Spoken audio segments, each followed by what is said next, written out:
হ্যাঁ, আসসালামু আলাইকুম, সবাই কেমন আছো? It's me bro. আজকে যাচ্ছি হরিণাফুলিয়া হোগলা স্কুলে স্পোর্টসে। তো এখানে আমার যে ফ্রেন্ড আছে ও ফোন দিয়ে বললো যে ওদের স্কুলে নাকি স্পোর্টস, তো ইনভাইট করলো, গেলাম।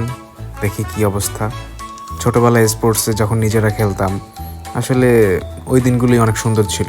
এখন তো আর পসিবল না, এই জন্য ছোটোদের স্পোর্টস দেখতে আসলেই ভাল লাগে। তো আমি আর আমার বন্ধু সাইড চলে গেলাম সকাল সকাল উঠেই। তো গিয়ে দেখি সাংস্কৃতিক অনুষ্ঠান হচ্ছে।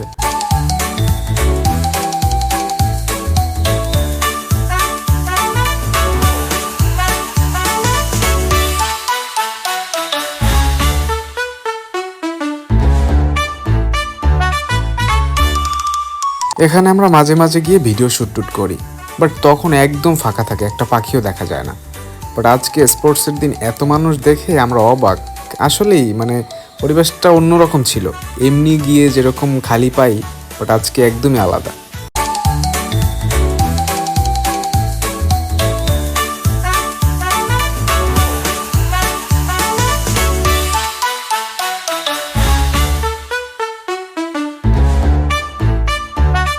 আমাদের শুটিং স্পট এতদিন কিন্তু আমরা ফাঁকা এসে ভিডিও করছি, এখন আজকে আসার পরে আমরা চিনতে পারতেছি না জায়গা জায়গা চেনাই যায় না।